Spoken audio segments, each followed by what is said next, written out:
You ever find one of those old phones buried in the sand at the beach? No, not one of those iPhones. You know what I'm talking about? One of those flip phones with the antenna like what my grandpa had. Well, if you do, don't answer it. That's what this guy learned the hard way. I found it buried in the sand, right underneath a big pile of seaweed that had washed up on shore. I was just walking along the beach with my girlfriend, admiring the sunset, when I saw the screen pop out of the sand, like something out of a movie. It was like one of those old brick cell phones, and there was no one around except us.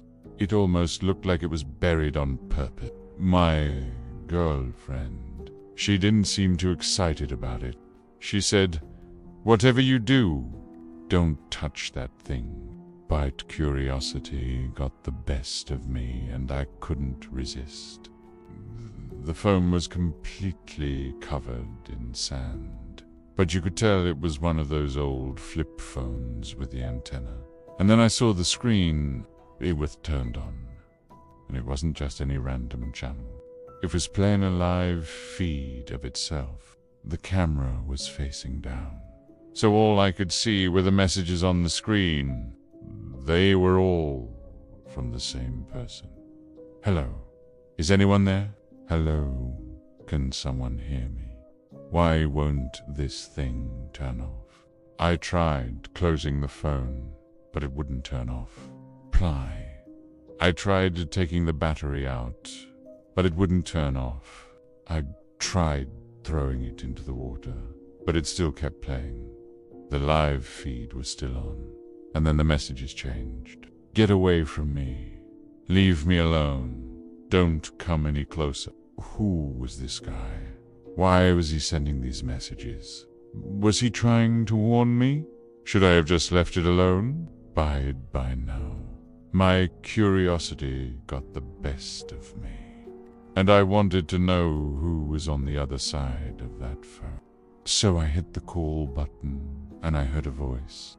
It was distorted, kind of like a radio, like it was coming through a static. The voice started speaking. It was a man's voice. It sounded like he was breathing heavily, and then he started speaking. "Hello.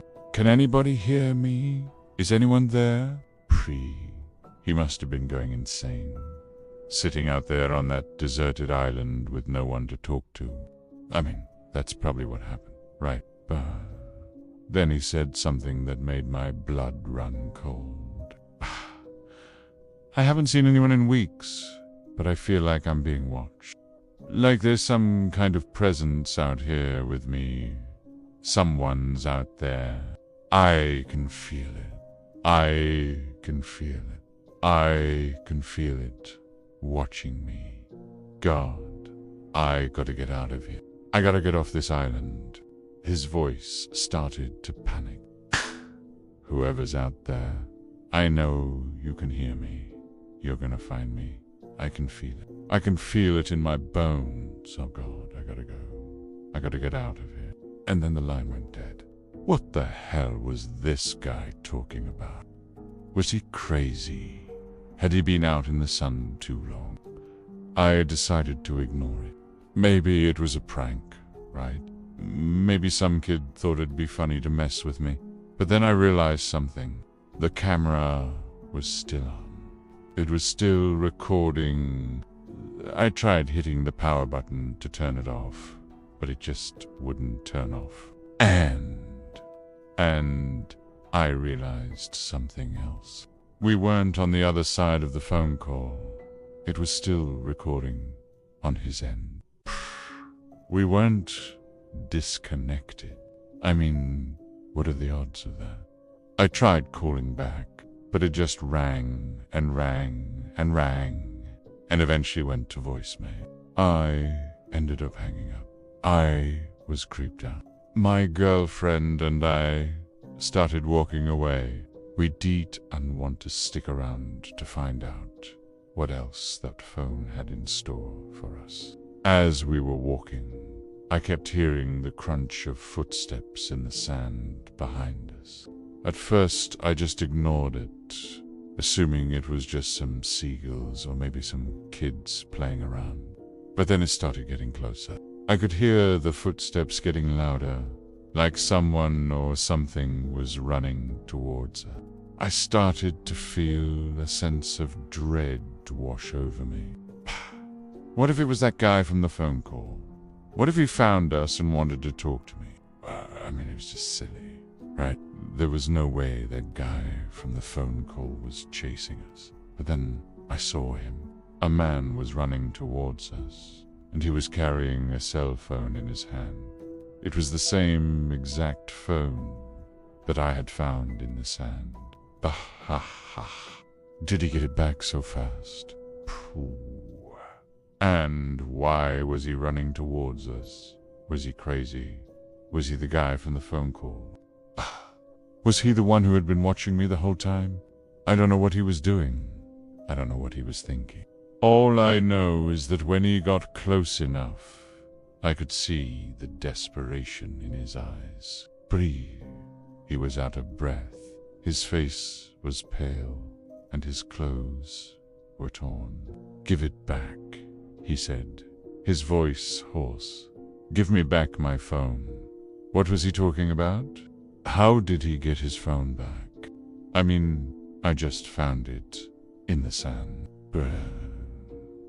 I just picked it up and gave it to him. Bye. Then he did something that made my blood run cold. He grabbed my phone and smashed it against the concrete. I watched in horror as the glass shattered and the phone fell apart. But then he did something that made me even more horrified. He started digging through the pieces, frantically searching for something. "It's in there, isn't it?" he said, his eyes wide with panic. "It has to be." Then he looked up at me, his eyes filled with a mix of fear and desperation. "You have to help me," he whispered. "There's something in there. It's not safe." Before I could ask him what he was talking about, he shoved a piece of glass into my hand. "You have to do this," he whispered. "You have to help me stop it." That's when I realized he wasn't just some crazy guy who lost his phone. He was in danger, and he needed my help.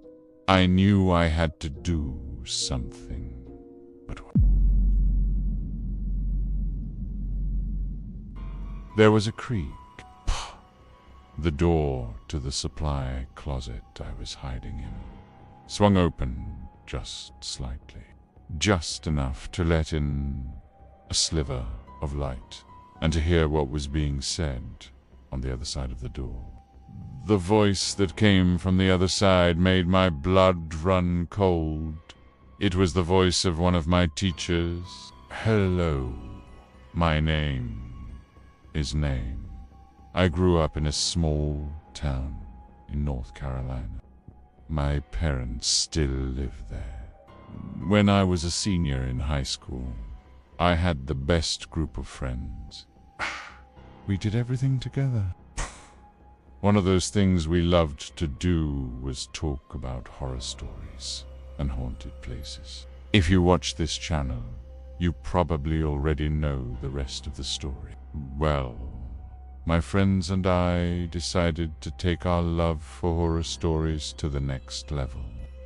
We wanted to hear some real horror stories, so we went to a local library and found a book of ghost stories from around the world. We took turns reading each of the stories to the others. After a few weeks, it was my turn to find a story to read. So I searched the internet for the most terrifying, true horror story I could find. After what felt like hours of searching, I finally found the perfect story. I read the story to my friends, and they were amazed.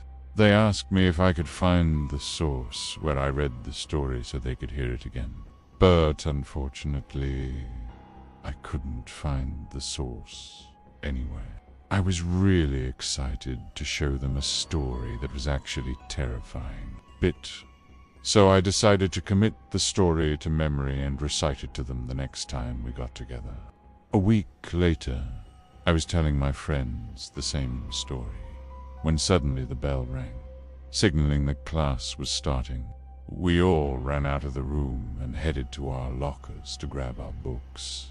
My friends and I always walked to class together, but on this day we had split up to go to different classes. As I was emptying my locker, I heard footsteps running down the hallway. When I turned around, I saw my friend's name running towards me. Breath and scare. Friend's name. "What's wrong?" he asked frantically. "We have to get out of here now. There's someone in the supply closet." "Who's in the supply closet?" I asked. "You'll see when we get out of here. Don't ask questions. Just follow me." And with that, he grabbed my hand and pulled me out of the locker room and down the hallway. We didn't stop running until we got to the bathroom at the end of the hallway. Once we got to the bathroom, we locked ourselves in a stall and started to catch our breaths. Boom. That was crazy. "What was that about?" I asked him. I don't know," he said. "I just saw something I shouldn't have seen." Then he told me what he had seen. He said he was emptying his locker when he heard what sounded like whispering coming from the supply closet. At first, he thought it was just his imagination, but then the whispers started getting louder and he began to make out the words being said. "Please," he said. He couldn't make out what the voices were saying, but he could tell that there were multiple people in there talking about something. He said he was scared, so he ran to find me and we ended up in the bathroom. We sat in a bathroom stall for about 5 minutes, trying to figure out what we should do. Should we tell someone? Should we check it out? We didn't know what to do. Then my friend said, "Well, I guess we're not going to find out what's in there." "If no one else is going to find out," I said. And with that, we got out of the bathroom and headed to our next class. All the way to class, I kept thinking about what my friend had just told me. I could understand why there would be multiple people in the supply closet, and what could they possibly be doing in there that they did unwant us to hear. When we got to class, I tried to focus on what the teacher was saying, but all I could think about was the supply closet. When the bell rang for lunch, I told my other friends about what had happened. They listened intently while I explained what had gone on. Once I finished, one of my friends piped up and said, "Well, I guess we're not going to find out what's in there." And with that, we all headed to the cafeteria. The entire day I kept thinking about what my friend and I had heard in the supply closet. I couldn't get the voices out of my head. Every time I closed my eyes, I saw shadowy figures running around in the supply closet. Bah! I told my friends that we needed to go back and check it out. They all agreed, and so after school we headed back to the supply closet. As we got closer to the supply closet, I started to feel a sense of dread wash over me. I didn't know what I expected to find in there, but I knew I didn't want to find out. We all stood outside the supply closet for a few seconds, contemplating whether we should go in or not. Finally, I took a deep breath and opened the door. As I opened the door, I heard a creak. The door to the supply closet I was hiding in swung open just slightly, just enough to let in a sliver of light and to hear what was being said on the other side of the door. The voice that came from the other side made my blood run cold. It was the voice of one of my teachers, Mr. Williams. "What are you doing?" I heard him say, "I thought we told you to leave." Leave what? I asked myself. Told you to leave what? Before I could figure out what he was talking about, the door swung open further, and I could see the worried faces of my friends looking at me. "Mr. Williams, are you okay?" one of my friends asked. "Yeah, I'm fine," I lied. "I'm fine." I quickly closed the door and turned off the lights. I could hear my friends talking amongst themselves, but I couldn't make out what they were saying. Then I heard the door open once again. I peeked through a crack in the door and saw that it was Mr. Williams. "Mr. Williams, what are you doing?" I heard one of my friends ask. "I'm just checking to see if you guys are still here." I heard Mr. Williams respond. I heard my friends start to laugh. "We're not supposed to be here anyways." I heard one of my friends say, "Yeah, we're just heading out." I heard another one of my friends say, "Good, because we don't want you guys getting caught." I heard Mr. Williams say, "And with that," I heard the door close. Once I heard the door close, I turned off the sliver of light that was peeking through the crack in the door. Then I heard a voice. The voice was raspy and seemed to be coming from inside the closet. I turned back on the sliver of light to try to see if I could see anything, but all I saw was a pair of feet. "Hello, is anyone there?" I asked. The only response I got was silent. Then I heard a noise that sounded like rocks being crunched. I turned back to the feet to see if I could see anything, but all I saw was a pair of shoes. "Who's there?" I asked again. "Ben," I heard a response. The response was a grunt. Then the grunt turned into a laugh. I started to feel tears pricking at my eye. Then I heard something that made me scream. "I know which room you're in." With that, I ran out of the supply closet and down the hallway I could hear my friends screaming my name as I ran away. I didn't know where I was going, but I knew I had to get away from the supply closet. Then I tripped over something and fell to the ground. As I lay there on the ground, catching my breath, I could hear heavy footsteps coming towards me. I tried to get away, but it was too late. The footsteps stopped right next to me.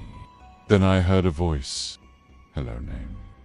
The voice was raspy and sounded like it hadn't been used in years. I don't know how long I sat there on the ground, but eventually the footsteps and the voice went away. I don't know if this is a prank or what, but I think it's time. I went home, I said to myself. I slowly got up off the ground and headed to the front doors. As I walked out to the doors, I could hear the voice again. "Leave. Name," it said. And with that, I ran home. I never went back to that school. And to this day, I don't know who that voice belonged to or what was in that supply closet. This happened about 2 years ago out in the middle of the Utah desert. It was late at night, maybe 3 or 4 a.m. when we heard it for the first time. We were camped out in a little canyon that we found while exploring, and we thought, whoa, this place is amazing. There's these huge rock walls all around us. It feels like we're in a natural amphitheater. But we had no idea how big this canyon really was. we just set up camp and went to bed. And then that's when we started hearing the chanting. My friend Ben and his sister Megan and I were all laying in our tents, listening to it. At first, it sounded like somebody was hiking up the trail outside the canyon. But there was this weird reverb to their voice, like they were really far away, but also really close at the same time. The rocks in the canyon were making it hard to tell how far away this person actually was. So we all three kinda sat there listening. And by this point, it didn't sound like they were getting closer or further away. They were just kind of staying in one spot and chanting. It was almost like a rhythmic chanting. It wasn't words we could understand, but it was definitely something they were saying over and over again. And it was unnerving, to say the least. We started talking to each other inside the tent, because we were trying to comfort each other. And then that's when we realized the chanting was coming from all different directions. At first, we thought it was only coming from the mouth of the canyon where we had come in from. But then we started hearing it from above us on the canyon walls and even below us. We could hear the rocks vibrating. Whatever was making those sounds was getting closer. Now we were scared. So we started yelling and making tons of noise. We banged on the tent and we screamed and we made tons of noise. And after a few minutes, the noise outside the tent slowly came to a halt. We all three started talking now, telling jokes and stories to try and keep our minds off the chanting. But it was no use. The whole situation was just really unsettling. We didn't want to go to sleep, but none of us wanted to make the first move and leave the tent either. We just sat there in silence for what felt like hours, but finally the sun started coming up, so we decided to go check it out. We unzipped the tent to the creepiest scene. All around the tent were thousands of little pebbles that were not there the evening before. And surrounding the tent in a near-perfect circle were hundreds of 30 to 50-pound boulders. They weren't there the evening before, and most of them were smooth, polished rocks, which is not typical for this area at all. Usually the rocks are rough and jagged. As we're standing there looking at the rocks, we start hearing the chanting again, but it was much louder this time, and it was coming from above us. We look up and we see this boulder, the size of a Volkswagen Beetle, slowly rolling down the canyon wall right towards us. It stopped about 10 feet from where we were standing. And at the base of that rock monolith, we saw more polished rocks surrounding the area in another near-perfect circle. At this point, we were terrified. We didn't know what to do, so we ran as fast as we could to the mouth of the canyon and got the heck out of there. As we're driving, we're looking back at the canyon, and we can see this huge dust cloud coming from the opening of the canyon and slowly filling the sky. We sped up to get ahead of it. When we stopped for gas, we noticed something strange in the back seat of our car. All of our backpacks were unzipped and all of our clothes were strewn about, like somebody had gone through our stuff. Now, we knew we had to get out of there. So we packed up as fast as we could and hit the road. But whatever was happening in that canyon was not done with us yet. We started seeing these gigantic boulders rolling across the road in front of us, like one every 5 miles or so. Polished rocks, just like the ones in the circles. We knew if we stopped, we would be crushed to death. So we just kept driving. Finally, we got to a place where we could turn around and go back to the entrance of the canyon. But when we turned around, we couldn't find the darn thing. It had been there just 10 minutes ago, and now it was nowhere to be found. And this was in the middle of the Utah desert. There's not a lot out there, and we had driven in a full circle. We drove back to where we had stopped for gas and checked our phones. Our GPS had no service, so we couldn't call for help. We had no signal out in the middle of the desert. But when we got to the gas station, we saw a man outside just staring at the pumps. He looked like he hadn't bathed in months, and when he turned around and saw us, he just pointed at our car and said, "You guys need to leave. You need to get out of here right now." We didn't ask any questions. We just got in the car and drove. As we drove further away from the town, we saw more and more of those huge boulders on the side of the road. Every mile or so, there was one of these giant rocks just sitting there. And as we passed them, we could see that they were all smooth and polished. It was like we were driving through a field of giant glass marble. We made it back to our hotel room and locked the door.